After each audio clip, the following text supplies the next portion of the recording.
Hello and welcome to the Odcast, the IKP podcast, which brings you behind the scenes of a national touring theatre company. I'm Joe, the host this week, and each week we're joined by a selection of IKP members and theatre professionals. Joining me today are Nate, Ollie and Kirsten, and special guest Murray. Hello, everybody. Hello. So, Murray Andrews, welcome to the Odcast. Hello. Hello, nice to have you with us. For those few people who don't know who you are, Murray, could you give us a little bit of a blurb about yourself? Me? Yes. I'm an actor. Do you need more blurb than that? I'm a member of the company. And I'm not very good at self-promotion. Cool. That's three things about me. Well, that's all right, because if anybody has listened to the Odcast, I think Murray's name has been mentioned in every episode previously, at least once. So we're good for Murray promotion, even if you're not. Well, that's good. You should hear the ones that were happening in the first one that sadly didn't make it into the final edit. we nearly renamed the stories.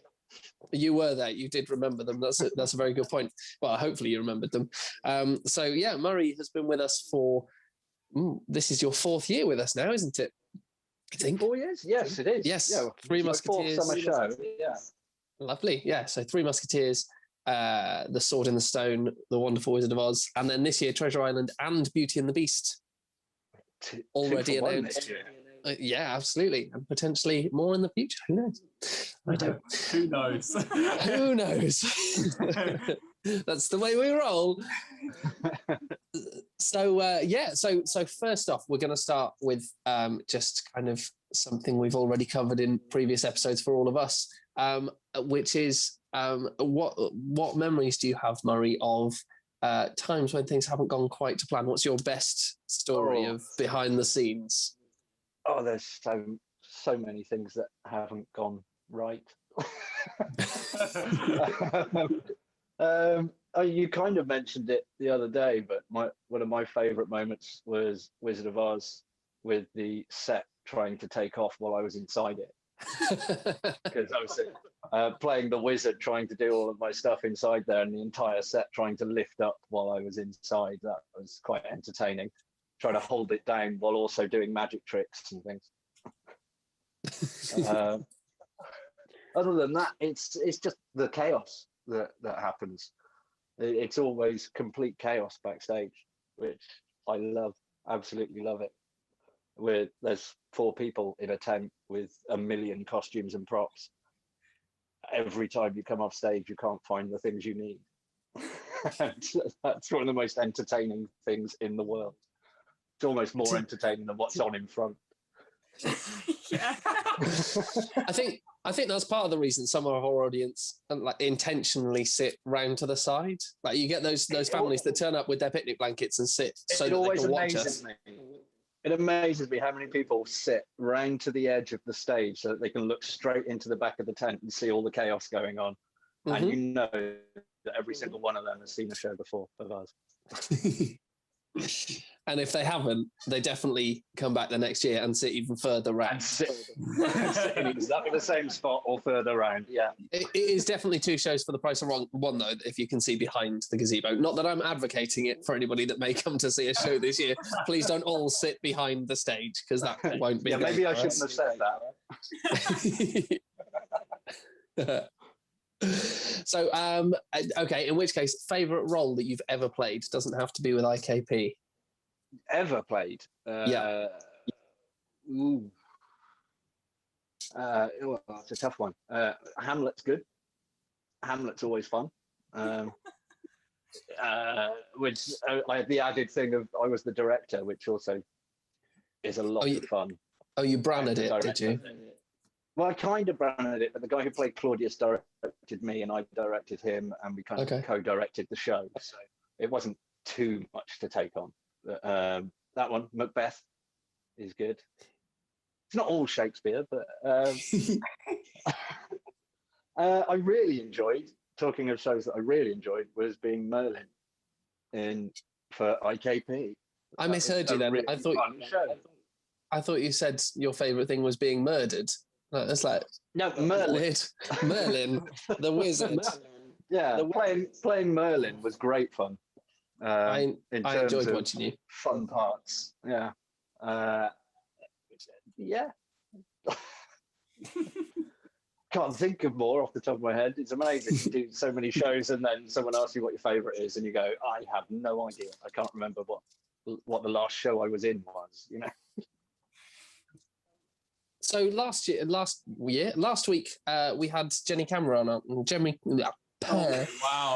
Do you know what? I'm going to start that again. I'm going to do that again, and I'm going to. I know that you're going to edit this out. I might not. We'll see. Anyone else, you'd keep it in. So last week we had Jenny Cameron on from Stage Door Learning talking about the BTEC, and I know that Murray, you didn't necessarily go the most traditional route into a career as an actor. Can you just talk us through how you got into it and how you got to where you are now? Because I know that a lot of people, particularly in kind of Gloucestershire, Worcestershire, the Southwest and West Midlands area, know you and know who you are. You've got a big appeal, and I know that a lot of people respect you as an actor who have worked with you because of what you bring to the show. Well, that's all right. Okay, well, I wouldn't say it's not a traditional way in. It's probably the traditional way in. But unfortunately, there is no rep theatre and stuff like that anymore. So the way I started was I was 10 years old. I joined a youth theatre. And through that, I got a couple of professional jobs as the young kid in a couple of shows. Then academically, I got 4 GCSEs. So then we skip. And then I just worked, really. Back in the late 90s, Cheltenham had an art scene. You know, there was a lot of art. There were art centres. There was the Shaftesbury Hall. There was all these different places where shows were happening. And if you wanted to put a show on, you could just put a show on. You know, and so we did. We just put lots of shows on. And so most of my training is vocational, really, just acting. Obviously, like I said, I started when I was 10, so that's 34 years ago now. So my training is just doing the job. And then you meet people doing jobs and you get on well, and then they get a job where they need another person and they call you. And gradually you just build up lots and lots of connections and meet different people and work. And then if they say, have you trained in such and such, can you do this? You just go, yeah. And then you learn how to do it. It's the Michael Crawford method. They asked him if he could do something, he'd say yes, and then he'd go and learn to do it, and then turn up and do it. You know, so you just do things like that, and rather than doing lots of acting classes and things like that, I've studied like psychology and philosophy and stuff like that in my spare time.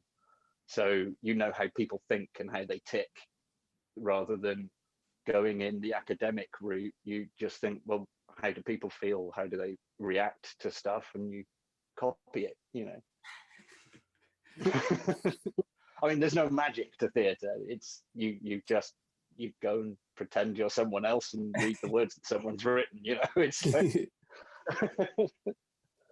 but a little bit of knowledge of how the human brain works is quite useful, you know. So studying a bit of philosophy and things like that, reading the odd scientific paper about neuroscience and things, you know, can help. So I suppose that's not very traditional. I think that's really interesting, though, because you said that you did the Michael Crawford thing of kind of saying that you know how to do something and then going away and learning it. And I maybe I'm wrong. Maybe this is just the way I've done an office job, but that was just the way that I did an office job. Was people would be like, "Can you fix this?" I'll be like, "Yeah, one sec," while I Google it. And I'd never made that connection, to be honest. In any other job, that's what everybody does. But in theatre, everyone thinks that you can't do that. You have to kind of learn it first. Otherwise, you know, you might get caught out, you know. But I think, you know, it's almost the imposter syndrome thing of everyone thinks they shouldn't be in the room, you know. Do you get imposter syndrome? Doing it for a while. No, not anymore. Okay, good. Not anymore. I was gonna say I used to. I used to. Andrew does not get imposter syndrome. In my 20s, when I was doing stuff, and I was directing shows and things like that with very little experience, of course I had imposter syndrome a bit, but you have that thing of youth where you just go, sod it, I'm going to do it anyway. And I was usually drunk, so that helped. I accidentally ended up directing Waiting for Godot because I got drunk once with a producer, which was quite entertaining. I woke up with no memory of the conversation, and they rang me and said, "Did you mean what you said last night?" And I went, "What did I say?" They said, "We were going to direct Waiting for Godot." And I went, "Yeah, all right then." And they said, "Well, you're booked into here, here, and here, and you're on this date." So I read the play. I had no idea what the play was about. I just heard about it, but it went all right. Yeah. That's cool. Were you in that one as well, or did you just direct? Yeah, I was going to play one of the two guys, was what my thinking was at the time. Obviously, I didn't know even they were called Vladimir and Estragon. They were just the two guys on a bench, as far as I knew. And as soon as I read the play, I realised I can't play one of them and direct the play. So I played Lucky and the boy and did the lights and all that stuff. Because it's a small scale. Oh, okay. Lucky is so easy. So. And Lucky is, well, Lucky kind of looks difficult, but it's not really, because you get the entire rehearsal process to learn 3 pages.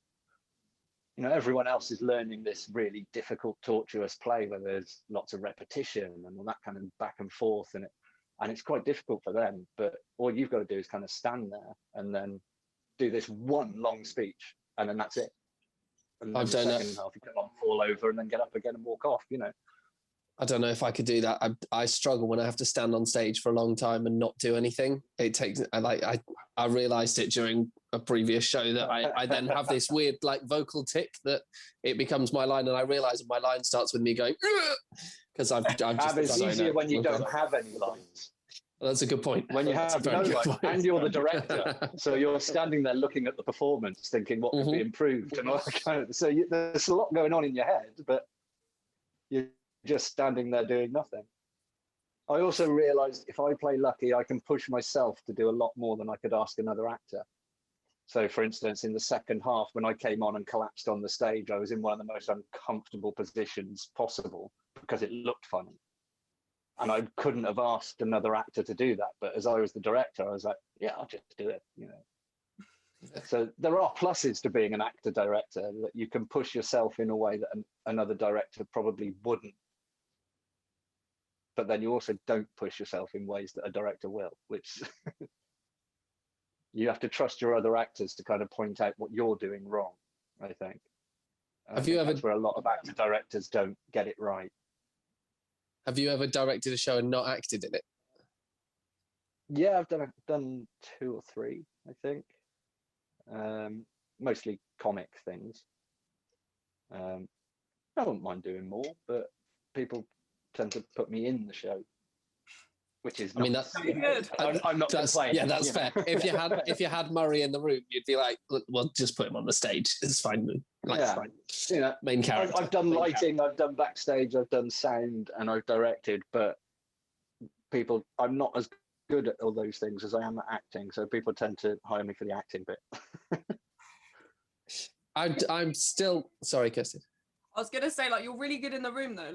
I feel like people always go to you for advice on things and go to you for with direction, music, staging, what's going on in the story.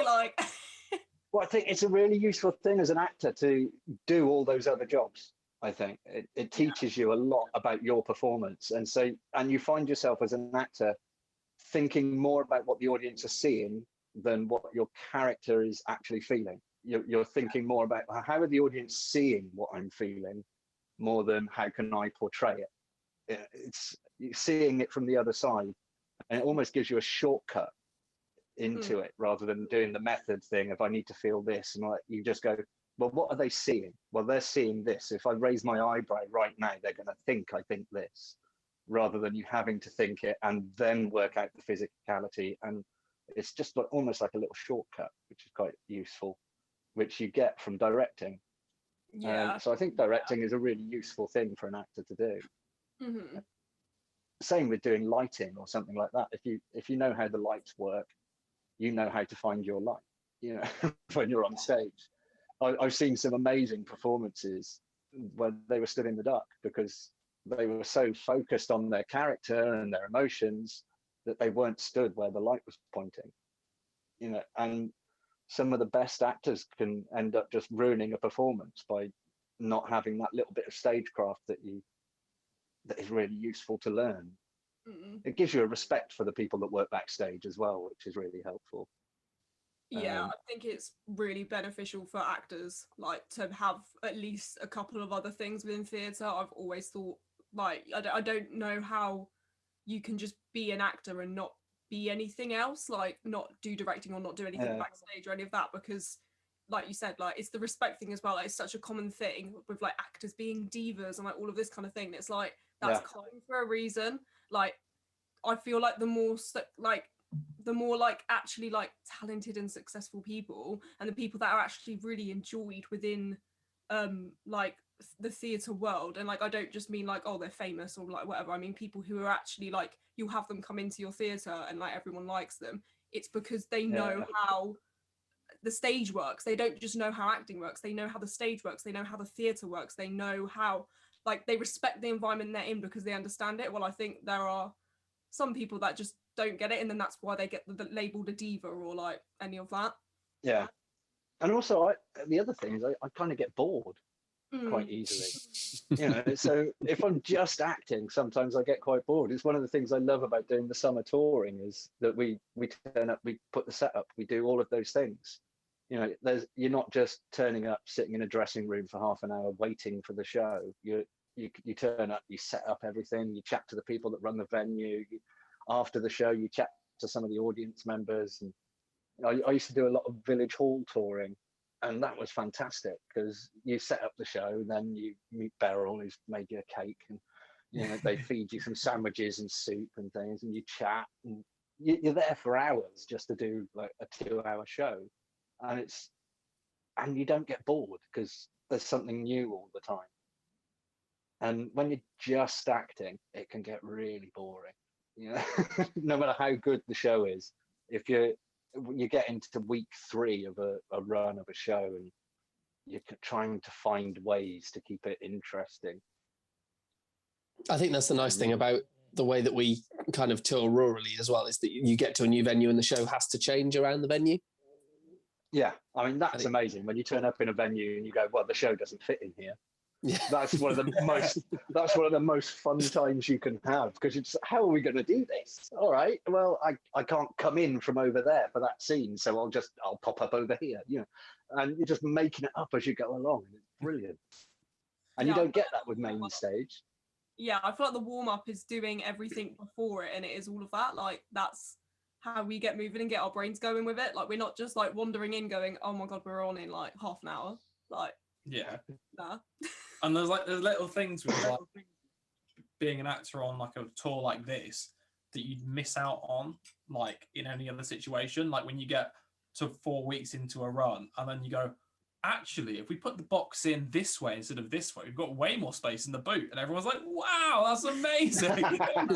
Everyone's so that is something that always amazes me, is how much space the set takes up in the car by the end of the run. Yeah. We barely fit it in when we first load it. And on the last performance, you're like, oh, I reckon we could fit a sofa in there. I really enjoyed last year with Wizard of Oz, that every venue we got to, at least one person went, you're not going to fit that back in that car. And we're like, no, watch us. We're going to do it. Yeah. Yeah. No, I enjoyed that. It still amazes me that we fit it all in a car. Yeah. And I think it was more comfortable than the year before when we had all the crates for Sword and Stone. I mean, I say more comfortable, I'm always in the driver's seat, so I'm relatively protected. It's normally the people sat in the back that are kind of like, I've got a crate in my face. Yeah. I think it was more comfortable just because everything was loose, while with the crates, it was like, it was a structure, and like, yeah. And like, I don't know. I don't think Cal realised how much he'd like pushed the boxes to my side. Ooh, the shade. Oh. Now, so we were saying earlier, before we started recording the podcast, that Murray, you're doing Treasure Island with us this year, and this is the third time you've done Treasure Island, but it's the first time you've played Long John Silver. And I find that really interesting because the first show you did with IKP, you were Cardinal Richelieu in The Three Musketeers and Porthos as well. But one of the things I loved most was that because you're such a strong comedy actor, bringing that comedy to a villain, I think gives it another depth to the character. And I find it really interesting that you've not been Long John Silver before, because I think you're... I don't know. It feels obvious casting to me. Well, yeah, I just don't get cast as villains very often. I mean, I think that's starting to change a little bit as I get older. But also, that's why I jumped at the chance when you said, "Do you want to be in the Musketeers?" Because we were backstage on Jungle Book, and you went, "Do you play villains much?" I said, "No, no one cast me as a villain." And you went, "Do you want to play Cardinal Richelieu?" And I went, "Yeah, it'd be awesome." And that was it. I was in straight away. There was no way I was turning that one down. And yeah, any chance to play a villain. But the nice thing with this Treasure Island is it's a third different style. Because the first time I did it was Commedia, so it was all masks. Wow. So Blind Pew was a death mask. Captain Smollett was the captain mask with the big moustache and all that kind of thing. And I can't remember what Ben Gunn was. It was some crazy, it might have been a Balinese mask. I'm not sure. I can't remember. And then the second one was very straight, big cast. So the first one was 4 people with masks. Second one was a big cast. And then this one, I don't think it's going to be that straight, usually working with... Well, I'm writing it, so I doubt it. So it feels like this one's going to be kind of in between the other two. It's not straight out silly Commedia, and it's not played completely straight. So this one's going to fit nicely in between. Yeah, I think so. And I think, we'll see when the script is written, won't we? I mean, it's... Yeah, You mean it's not finished already? Not quite. No. There's elements that still need writing, like sort of page 2 to the end. It's just the beginning and the end, and then that tricky bit in the middle that you need to get done, isn't it? Yeah, absolutely. Particularly because Treasure Island is yet another one of those stories that has no plot. It's got nothing. Yeah. It's like, oh, pirates, mutiny, oh, gold, woohoo! Ben Gunn wants cheese. Does it? but that's fine. We've shoved some pop song sea shanties in there, which I believe you've been practicing today, which is good fun. Yeah, I've been learning some chords. Yeah, that's going to be fun. And then and it's pop-up panto as well. So we've got a panto dame, and there's some puppets who some people might always recognise. Working with a puppet. They've had a costume change, but there are some puppets that people might recognise. But it's going to be a fun one, and I'm looking forward to having you back as a villain, because one of my favourite things about Musketeers was that I don't know whether it's just because it's you or because it was the script for Musketeers, but when you're a villain, you always seem to get a little bit cheekier with what's going on in the scenes. I think because you're the bad guy, you're like, it would be in character. The villain is always in control of the scene. Yeah. That's the thing. So the villain gets every opportunity to do the silly things, and to pull the tricks on other people, and to mention the dog. That stray dog on the set is always one of my favourite memories of Musketeers. Yeah, I think that was the thing I should have remembered when you said what was your favourite thing that went wrong, and I think it was the dog walking across the stage like that. That was unexpected. I don't know. I think the timing of that dog was so perfect though that it didn't feel like it was wrong for the show. It's just that I then laughed quite loudly, and I probably shouldn't have done. And then everybody else laughed. Yeah, that was good. But no, I'm looking forward to Murray's Long John Silver, because he's going to be unpredictable, I think. I'm looking forward to that. I'm looking forward to listening to Murray sing, because I haven't heard him sing yet. So have you not? No.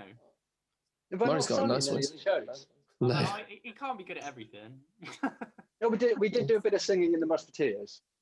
Oh, yeah. But Did we? But not much. Just a kind of Gregorian chant. Yeah.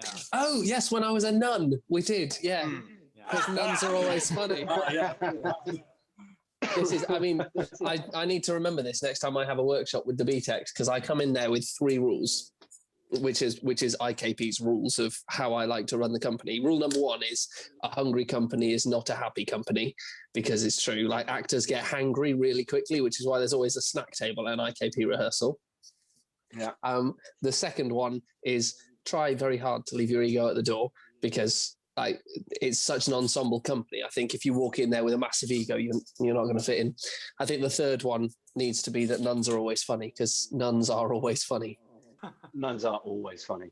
They are. I've actually taught my 8-year-old this. We watched The Sound of Music the other day, and it opened up on the convent, and he went, "Nuns are always funny," and I went, "Yeah, actually they are." Well, they started singing "How Do You Solve a Problem Like Maria," and it's quite a funny song actually. And he was like, "Nuns are always funny." Yeah. Yeah. Yeah. And then climb every mountain. Because I was gutted that because I was the cardinal, I didn't get to be a nun. Oh no, you didn't. Everyone else was a nun, but I had to be the cardinal. So. Well, we'll fix that at some point in the future, I'm sure. Are there any nuns in Treasure Island?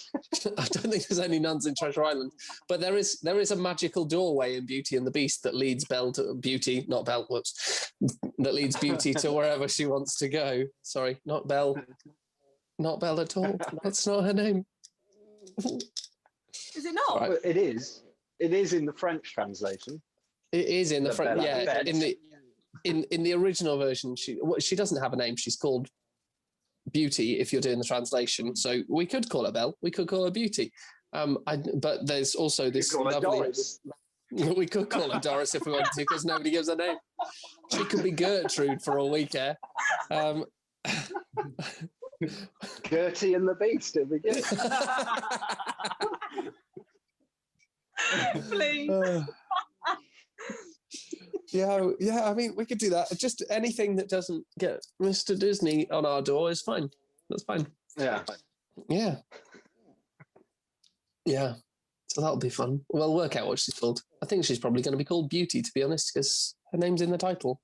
And also, actually, in the book, it insistently calls her Beauty, and somebody goes to say her name, and somebody else cuts them off and says Beauty. And you're like, oh, okay. She's reduced to how she looks as opposed to who she might be on the inside. Well, that's all right. Well, that's all. I'm sure today's current climate. I'm sure there's a moral in there somewhere, but I don't know. I'm not sure. Don't know if I can I'm find too old to notice what it is. Yeah. Don't care anymore. Not on a level I couldn't work it out. Yeah. Throw me the singing teapot and we'll be fine. That's a good point, actually. Beauty and the Beast. You might get to be a nun. I might be able to put you in as a nun in Beauty and the Beast, Murray, to make up for lost time. The bearded nun. Well, actually, if Nate, you've got 5 months. If you want to grow a beard as well, then Ollie, you're not capable, but whatever. If you, yeah. Oh, I've got hundreds of fake beards here.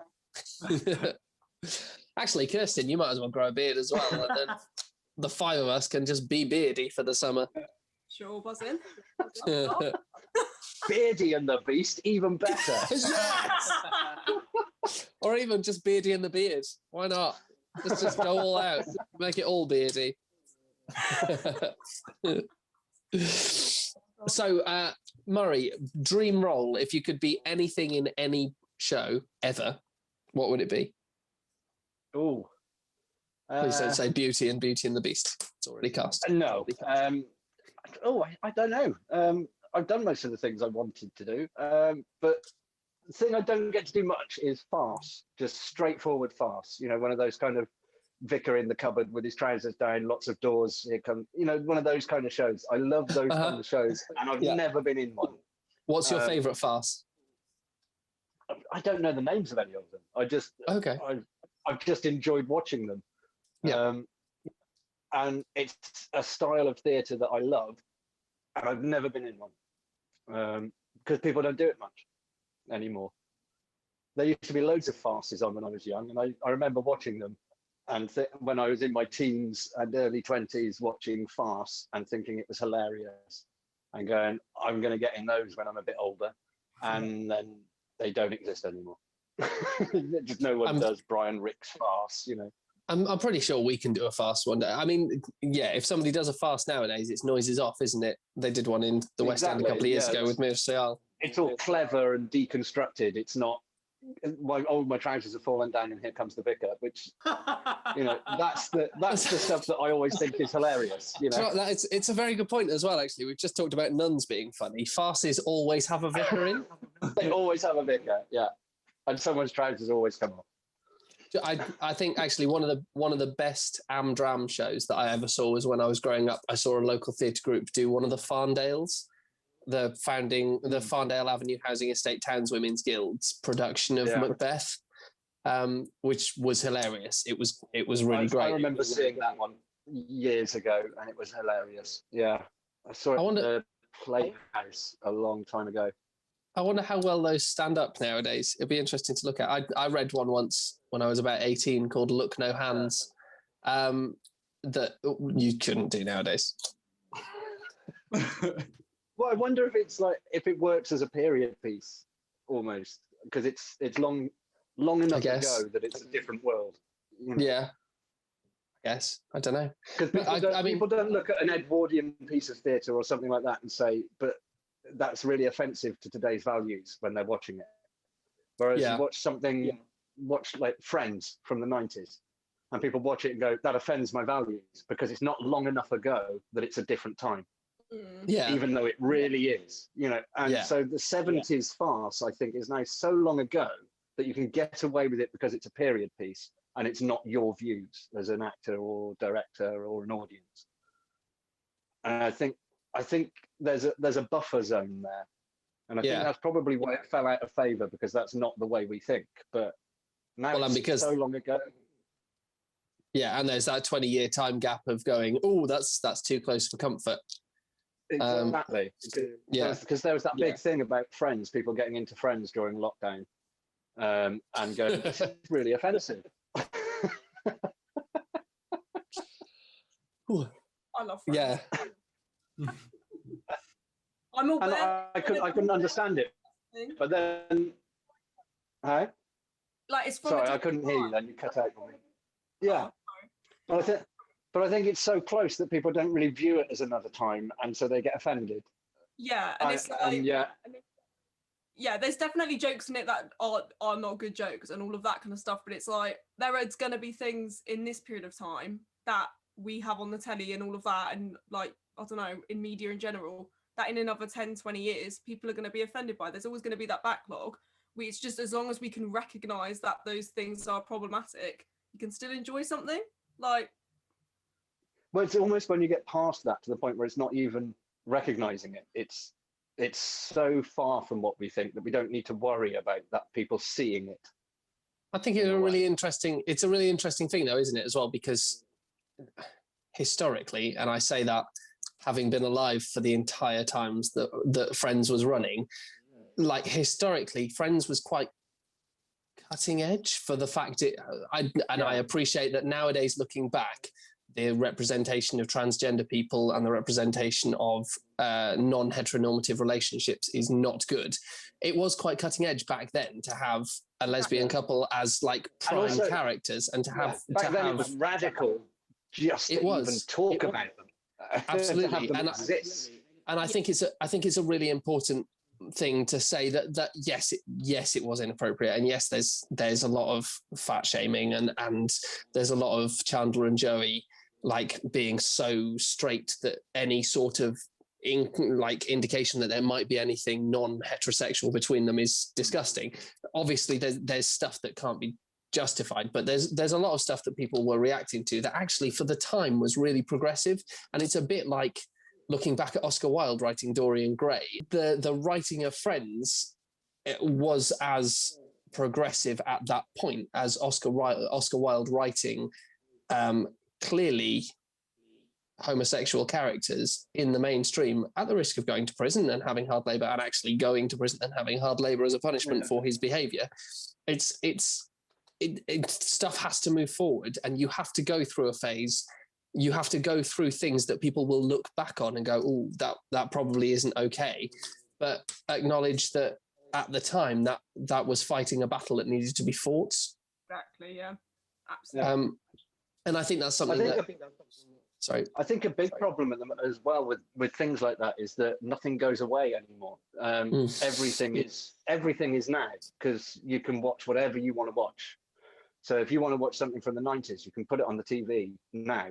If you want to watch something from the 70s, you can put it on the TV now. So it's all fighting for your attention all at once, whereas it used to be on in its time and then disappear. And you could only watch it if you seek out the DVD or something like that. Whereas now it's all just there.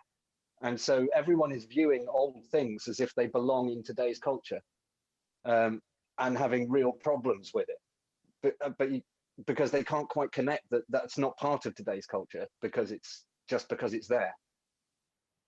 Mm-hmm. I think that's a problem, is the way that culture moves forward. We need things to disappear so that we're not watching them. Yeah, you need to be able to go, oh, I remember that, but I don't have access to it anymore, so it's just gone. Yeah, absolutely. Yeah. In the same way that every now and then, I think every generation has tried to introduce their kids to something that they loved and then gone, oh, I didn't realize that it did that. I was on Disney. I was on Disney Plus the other day, and it brought up the Aristocats and was like, "This has warnings for racial stereotypes." And I was like, "The is it rude to French people?" And then I realised it's that one scene where they're singing "Everybody Wants to Be a Cat," where they've got the Asian stereotypes laid over a cat, basically, and I was like, I'd totally forgotten that. And obviously that's part of my privilege and my not having noticed that was racist. But also it's kind of like, it's really interesting looking back at stuff that in the dark ages when I was a child, that you just nobody was like, oh, that's not okay. And it's interesting seeing that now and seeing that there's all these kind of warnings and disclaimers on stuff. But also that kind of people should be, I think it's important to watch stuff that isn't appropriate for nowadays, to be able to watch it and go, look at the progress that's been made. And I think I agree with disclaimers with Disney, because that's for kids. And kids just stumbling on stuff need to know, this is old, by the way. Yeah. This isn't how we think now. But I do get annoyed when you get disclaimers for adults. I get annoyed with that. It's like, it's almost like they're saying, warning, this program has a plot. I mean, I know. I'm an adult. I can work it out for myself, Sometimes I wish some adults came with disclaimers as well. Totally didn't say the word disclaimers right there. Sorry. It's an interesting one, but I think IKP has tried very hard to push forward with making sure that there's a social message and stuff. And I think sometimes if you look back on the way that some of our shows represented things, time has moved on in the 5 years that we've been active, let alone in the decades that some of us have been alive. We're lucky that what we do is live, because people will just have a memory of it. They can't put it on Netflix and go, oh, that's a bit problematic, because it does move that quickly. Yeah. Mm-hmm. Yeah. We got political again, didn't we, guys? Sorry. Yeah. No, it's all right. I don't think it was. I think it's because we're all like in theatre, so we all feel passionately about stuff, and also we are all stereotypically lefties. Like we're always going to have there's always going to be something that needs to progress. We're not allowed to go to the pub, so there's a lot of pent-up pub conversation hiding away inside everybody right now. I'll be honest, if your niece turns up while we're on this webcam, while we're on this web chat now, I'll be a little bit surprised, because oh, that's a flashback. That was like 6 months ago, 7 months we last went to the pub together. Yeah. Kirsten's looking like, I wish you could all see Kirsten's face now. I can't tell if that's trying to work out the number of months or because she was so drunk she can't remember the night. And she's like, what's going on? There was Murray's niece there. I don't remember That was such a good night. That was well It good. was. Murray, I've still got your jumper from that night. Oh yeah, Sorry. I forgot about that jumper. Yeah. We've been in lockdown for so many decades now that I've not returned your jumper to you. Well, I'll get it back in summer. I'll need it then. Right, it's all right. Yeah. I'll give it back to you at the Treasure Island read through. That's fine. Yeah. Just when you don't need it, when we get to May. Yeah. That'd be nice. I might need it by the end of the read through if it's like the last one and we're sat in your garden again. That's a really good point. It depends which part of May, doesn't it? Because we might be allowed households mixing. I don't think we are we? We will be in my garden. There might be too many households. But since the last read through, I have built a pub in my back garden, so at least there'll be free flowing alcohol. Yeah, it'll be the first pub I've been in for a very long time. So as soon as there's any clearance, there'll be a pizza oven as well. So hopefully, I can build a pizza oven before the read through. Does your pub have a name? It does. I'm not sold on it, but yes. So myself and my parents bought a house together because I'm under the age of 30 and therefore will never be able to buy a house by myself. and I work in theatre. So we had to find something that links both of us together. And I run a theatre company, and their nickname for each other is they call each other Lamb. Oh, I don't know where it came from, but it's cute and it's woolly. But so we've called the pub the Theatre Bar. So it's like the theatre bar, but it's also sheep related. I like it. It's a pun. It's good. It is a pun. And inside the theatre bar, I'm hoping to get pictures of sheep performing like as main characters in shows. So there's going to be like a picture of the Phantom of the Opera Bar. And there's a variety. I can't remember the rest of them. For the sign of it, can you find a way to write the bar in the way that you're saying it, please? Oh yeah, I'm looking out at it now. It says Theatre Bar on the thing. It's BAA, and I've made like the font. So theatre is in nice like block capitals, and then bar is in black capitals, but with woolly writing around the edge of it. So it's like it's made out of sheep. Nice. So there we go. Brilliant. You've found out my level of theatre nerd on this podcast. Wow. Well, we already knew it. You did already know, but anybody that's listening to it that didn't has now found out. So that's good. Yeah, everybody listening to this from the previous episodes has thought you were quite a well-read, educated, sensible person. Well, that's okay, because I've thrown into it that I'm going to have show-related sheepy characters decorating my walls. So like I'm going to have a poster of Sheepless in Seattle. And things like that. We're going to get some good theatre puns in there. It's going to be fun. Nice. If I get the time, I'll try and draw you a nice sheep in an outfit. I mean, feel free, but also don't make it too good, because at the moment I'm still looking for somebody that's good enough to draw the sheep for the pictures for inside the bar. So if you do too good one, I'll be like, hey, Murray, I've got these 30 ideas that I need to make. Like we need a Shakespeare one for Romeo and Juliet.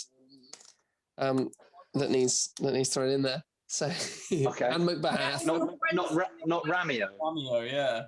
Romeo and Juliet. Oh my god! Oh, that's amazing. Oh, why can't I'll try and get you a that? Romeo and Juliet for the read. I would love a Romeo and Juliet. But if you don't want to do two sheep, you could just do Macbeth. Oh. Yeah, but it would be a bigger image, so there'd be smaller sheep. So that's good. Okay, fair enough. Yeah, that's good. Okay, cool. Thank you very much. I can picture it now. Yeah. Oh, I'm looking forward to this. This is going to be great. Thanks. So back to actually talking about stuff for the podcast rather than talking about my sheepy bar. Yeah, sorry. That's all right. What advice would you have, Murray, for anybody that's looking to get into the career as somebody that has a really good career, I think? There's two bits of advice, really. One is do it. Basically, that's it. I really hope the second one is don't. Well, the second one has a don't. Okay. It's the don't have a fallback option. Okay. Because if you have a fallback option, the moment you have a little bit of hardship, you will fall back. Obviously, that comes with a time limit. After a while, you have to then go into a fallback option, but give yourself some time and do it. And don't think, well, I'll just fall back on this to keep going through. And so many of my friends who are fantastic actors went, well, I'll just do a bit of teaching. I'll keep my hand in, but I'll do a bit of teaching, and they are now teachers because they had a fallback option, or they do something else, and it's not because they weren't good enough. It's because when they hit that moment of hardship, they fell back on their fallback option, and then when they got the call for something else, they were like, oh, I'd love to, but I've got to teach year 6, and so they lose their opportunity because of it. And give yourself that bit of time to do it. Life is quite long. There's always time to retrain and learn something else. So if you want to be an actor, then go out there, do it. If there isn't a show, put a show on, and just do everything that comes your way. Don't say no, just do it. And don't fall back on anything until you really, really, really have to. That's my only advice, really. Decent. Well, I got a little bit emotional at that, actually. Have you ever got to a point where you started thinking about a fallback? No, but I did give up on it for a while. When I was about 24-ish, I just wanted to do other things for a bit. I wasn't sure if actually acting was what I wanted to do, because it was all I'd really been doing. So I kind of stopped, and I got a normal job for a bit, and I really didn't like it. And I was very drunk all the time because I hated it so much. And then I got a job backstage at the Everyman on a panto because they needed some extra crew. And then I kind of did a lot of crew work, and then someone asked me to direct a play for them, and then that was it. I was off again. But for a couple of years, I tried not to do it, and then that really taught me that this is what I want to do. Trying not to do it really made me realize, no, this is what I am, really. Because I've done lots of other things. I've been a singer in a band. I've played music. I've done comedy. I've tried lots of different things. And that's also another bit of advice: is try everything. Learn to do a bit of stand-up, learn to play an instrument, learn to juggle. No actor should turn up at an audition, and when they say, "Can you juggle?" no actor should say no. You should learn to do these kind of skills because there's stuff you can do in your downtime, and if you can't do it, you might lose a part. Just learn all these tiny little things. Because why not? What else you do?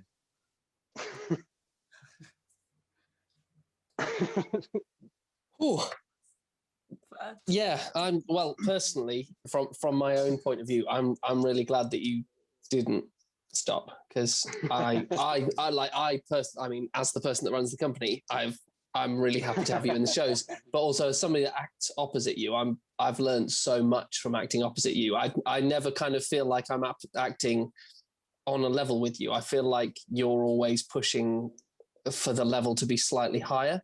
It's this always push for it to be better. Yeah, always absolutely push for more from yourself and from everyone in the room. Yeah, but you create this situation where you meet everybody on the stage, and everything you do is a slight level up so that they have to rise to you, and it's such a supportive atmosphere that you create on stage personally that it's really nice to be opposite, because if you walk on that stage and are a little bit nervous about something, there's support there. You're not somebody that will walk out there and go, no, I'm going to look the best on this stage. You're somebody that walks out there and goes, we're going to be amazing together. Yeah. And it opens this atmosphere up.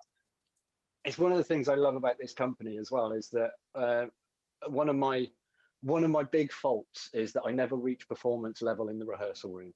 And directors I've worked with a lot know this. so they know that what they're going to get on stage is something slightly more than I've given them in the room. But everyone I'm on stage with, if I've not worked with them before, doesn't know that.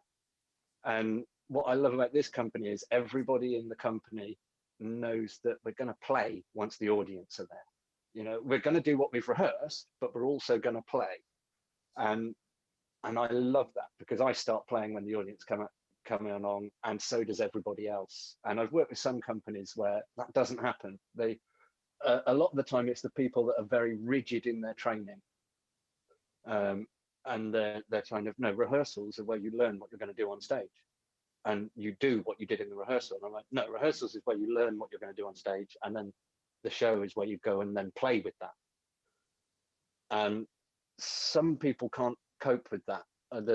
There's one director that I've worked with that likes to have a rehearsal after the first night, because he knows that on the first night I will raise to a slightly different level of performance, and some of the other actors might not come up with me, so because they're not used to that kind of performance. And so he likes to have a rehearsal the next day. Now they know what I'm going to do, so that they can react to what I'm now going to be doing, you know. But that's only one director that I've worked with that has noticed this. And I think that's because there's a lot of well-trained actors in that company that do what we've rehearsed. And that's the kind of theatre that we put on, is very well-rehearsed theatre. But even when I'm in that kind of thing, I like to play. You know, I never do exactly the same thing every time. Applies to, like, and I think, do you think that applies to all styles of theatre? Like, because obviously, like, IKP is quite a unique style. Like, would you go into, like, all shows with that kind of mindset? yeah, every show. Doing Waiting for Godot was different every time. But that was a very rigidly rehearsed piece of text that I was doing at the Everyman but I mean, Tweedy wasn't doing exactly the same thing every night. So I knew that I could do the same.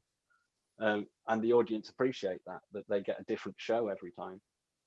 I think it is that uniqueness, though, isn't it? The audience isn't the same every night. So why would you provide the same show every night? You have to do the show that the audience wants.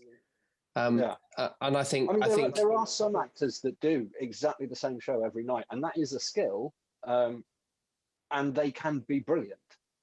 But it's just not me. You know, it's not the way I work. Bored. I think I'd get so bored. Like, I feel like it's like just reading the room. Like, and like, it's not that some audiences will get like a better performance than another audience. It's not that. It's just reading the room. Like, I don't know. It's just a different performance. They get the performance that's right for them.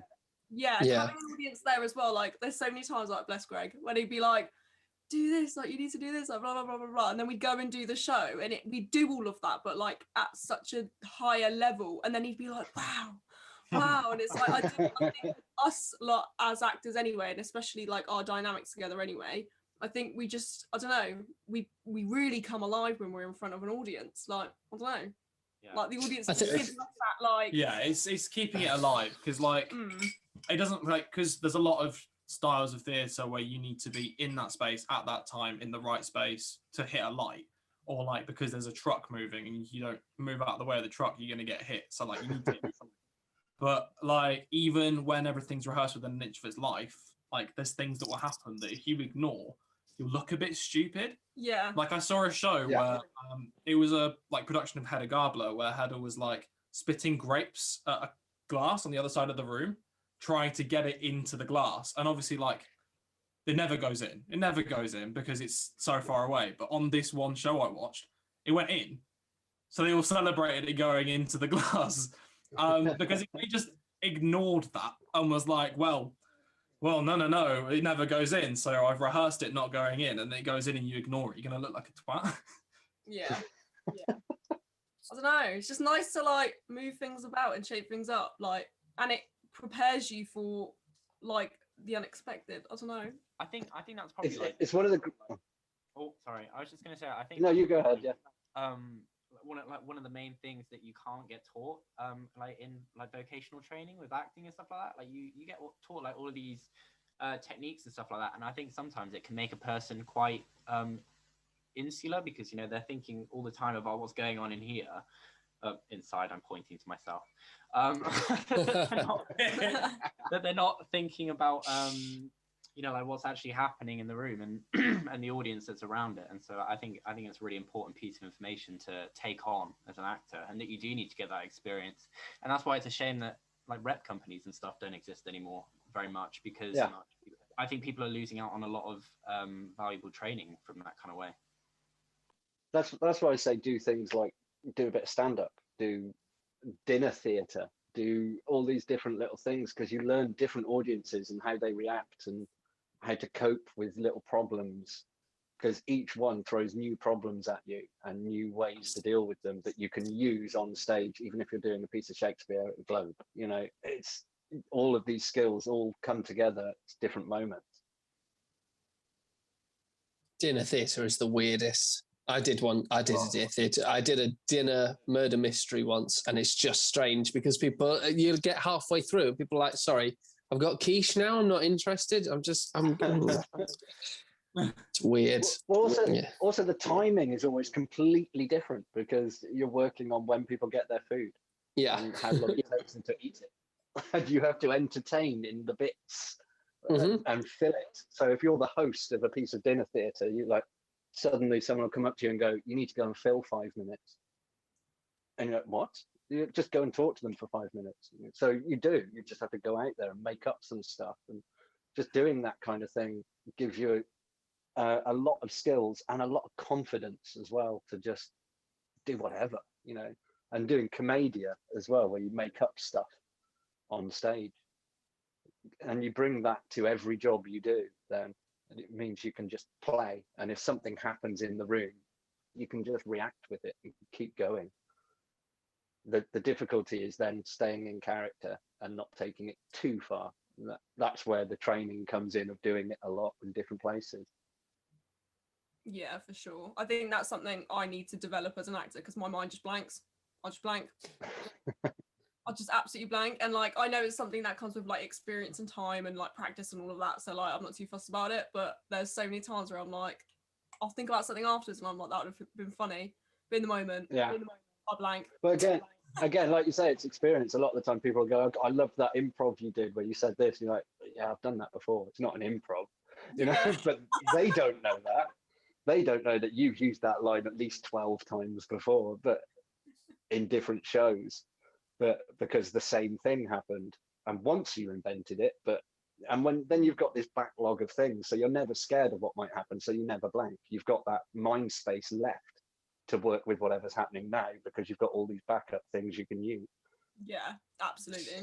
I think it's a really interesting thing as well, because I used to hate improv, and then I realized that like acting with you, Murray, a lot of the time something will happen, like the audience will react weirdly to something, or there'll be a dog on the stage, or one of the cast won't make it on stage because of costume change, or because they have been ill into detail. And so you just have to make stuff up. And I have always hated improv, but then I've done shows with you and I've finished it and been like, oh, we did improv in that. Oh, that's really cool. And it's my favorite bit is watching you get that glint in your eye where you're like, I'm gonna do something, and I'm like, we're gonna make the next scene up. This is gonna be fun. I know, and you get exactly the same look as well, and it's hilarious. I can see it on your face when we're backstage before we go on, and I'm like, this is gonna be a fun one. I hadn't realised I was so obvious. Okay. The only thing I hate with improv is when you have a bit in a show where they go, this is the improv bit. That's the only time I get fear of improv. It's funny though, isn't it? Because I wrote myself that in Cinderella, and the second you get to the point where the script finishes, you're like, I don't even know how to get out of this. Like, there's not a structure that I can play within. It's just you're on your own. Okay. Whereas acting with you and something. Well, exactly. And you can rehearse stuff, but then like the stuff that is based on changes. Whereas acting with you, with something happens, like that dog being on the stage, you do get that moment of just being like, oh, something's going to change right now, but we know where we're going, and we know what the destination is. And suddenly you can add like 5 minutes to the show without even realizing it, because you're just having fun. But when you have that bit where you go, this is the improv bit, you go, I don't know what to do. You just have that little moment in your head where you go, I don't know what to do. It's funny though. I think it's like somebody walking up to you and going, "What's your favorite joke?" And then suddenly, like your brain goes, "I don't know jokes." Yeah. Like you said, what's the funniest thing that's happened backstage? Oh, I can't remember now. Well, now that you've had almost an hour to think about it, have any more come back to you? Oh. No, that's a no. Right, cool. No, good. I've been talking about other things. Yeah, good. I think we've covered about 4 of them during the podcast, so that's fine. Yeah, that's good. Okay, well, if nobody's got any more questions, Can you play us out, Murray, on your guitar? No. What was that earlier about never say no to things? Do you know what? I don't do jazz. That's the problem. Murray is one of those people that walks into a rehearsal where you're like, "There's songs in this," and he's like, "Oh, I've got a guitar," and then he'll turn up and you'll be like, "What are we doing?" And he'll be like, "Here are your chords," and you'll be like, "Oh, cool. Great, okay, we'll work around the chords, then that's fine." And then you go, "We need more complex chords," and he'll be like, "Tomorrow we'll do more complex chords," and he'll come back in and it'll be like he's done 6 months worth of guitar learning. It's like, "Here are all of your chords." I don't do musical improv. I can't do that. Well, you say that. I've played the 4 chords game with you, Murray, and you were good at that. That's singing. That's different to playing. Oh, okay. So you don't do jazz. Playing's too physical. It's all your fingers and things like that, and you have to make all that work. Oh, I really struggle. Yeah, making up some words. Yeah, I struggle with that as well. It's the thinking ahead and being like, it's like somebody going, "Dance for me," and you're like, "I don't dance." Like you can have stock moves of like, we're doing Saturday Night Fever jive stuff, but that's it. That's all I can pull out. It's like someone saying breathe normally, and you go, "How do I breathe?" Oh yeah, yeah. Thanks for that. I'm thinking about breathing now. Great. Cool. Well, I think that brings us to the end of the hour then. So thank you, everybody, for joining us for this week's Odcast. And thank you very much, Murray, for coming on and being our special guest this week. It's been great to have you. And we are really looking forward to having you back. We're looking forward for Treasure Island and Beauty and the Beast, starring Murray Andrews. Ooh. Yeah. Cool. Exciting. Well, thank you very much. And we'll see you next week where Kirsten is hosting and the Tombola will have arrived by next week. So after that, we will stop being on a schedule and we'll actually Tombola the host. So that'll be fun. So thank you very much for joining from me, Ollie, Nate, Kirsten and Murray. Goodbye. Bye. Goodbye.